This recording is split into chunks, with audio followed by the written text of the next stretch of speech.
20 ғасырдың бас кезіндегі ұлт азаттық қозғалыс тарихының өзекті мәселелерінің бірі Алаш партиясының құрылуы. Оның тарихи негіздері, саяси әлеуметтік сипаты және тарихта алатын орны. Қазақ зиялылары саяси партия құру әрекетін бірінші орыс революциясы жылдарында қолға алған болатын. Төрағасы Әлихан Бөкейханов 20 ғасырдың басындағы елдегі аласапыран қиын кезеңде халықтың қамын ойлаған саяси күш Алаш қозғалысы болатын. Осы қозғалыстың басында саяси мәдениеті әлемдік деңгейге көтерілген. Оқыған, сауатты, кәсіби даярлығы заманына сай, адамгершілік, имандылық қасиеттері ата-бабамыздан сан ғасырлық қастерлі құндылықтармен сусындаған Бөкейханов, Байтұрсынов, Дулат, Тынышбаев, Бірімжанов сияқты тұлғалармен толыққан. Жақсының аты ғалымның хаты өлмейді дегендей, осы тұста Бірімжановтар әулеті жайлы ғылыми еңбектер тауып, кітаптар шығарып, зерттеп, кеңінен ізденіп жүрген Торғай өңірінің тумасы жас ғалым Данияр Ихсанның видео материалына көз жүгіртсек.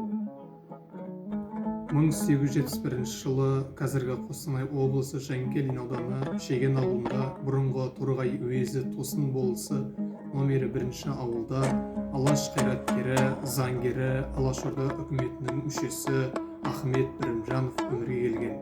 Ахмет Бірімжан 1891 жылы Орынбордағы ер балалар гимназиясын күміс медальға бітірген. Оған дейін ол кісі Торғайдағы 2 сыныптық орыс қазақ мектебінде тәмамдаған. 1895 жылы император атындағы Қазан университетін алтын медальға бітірген. 1898 жылы Торғайда, кейін Орынборда сотта қызмет атқарған. 1906-1907 жылдары 1-2 мемлекеттік думаға Торғай облысы қазақтар атынан сайлауға түсіп, депутат атанған. 1907 жылы 2 мемлекеттік дума күшпен таратылғаннан кейін бұл кісі қазақ даласына тұруға тыйым салынып, 1917 жылға дейін Бұзылық қаласында тұрған. 1917 жылдан 1918 жылға дейін Қостанайда Қостанай уездік милициясын құрған болатын. 1927 жылы ауыр сырқаттан Ленинградта қайтыс болды.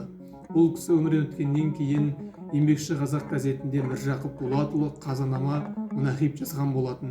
Бұл кісінің әйелі әйгілі төре тұқымы Сейдалы төренің қызы, балалары Батырбек, Іңкәр, Мұрат қалған еді.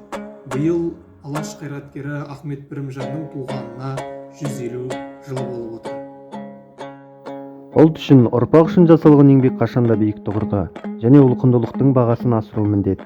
Былтырғы жылы Алаш арысы Ахмет Бірімжановтың аты ұлықталып, Арқалық қалалық соты жанынан оқу орталығы ашылды.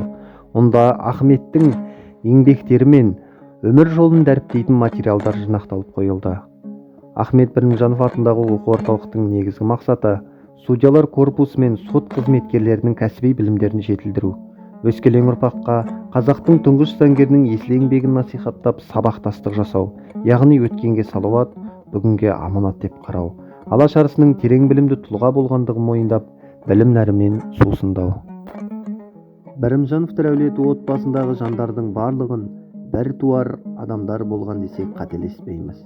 Ахметтің арғаталары атақты Арғын батыры Шақшақ Жәнібек Қошқарұлы және шен қумаған Шеген би, өз әкесі Қорғанбек, шешесі Қыпшақ Наурызбай бидің қызы Ханша, ал арғатасы Шеген бидің қызы Айман, Ыбырай Алтынсариннің шешесі, інісі Ғазымбек Алашшыл азамат, ұлы Батырбек химик аспирант болған. Ахмет, біледелің ердеп сені, бағаңды заманыңда бермеп еді, ұмтылмай ұлықталып есім оның, өз өлгенмен өлмейді еңбектері.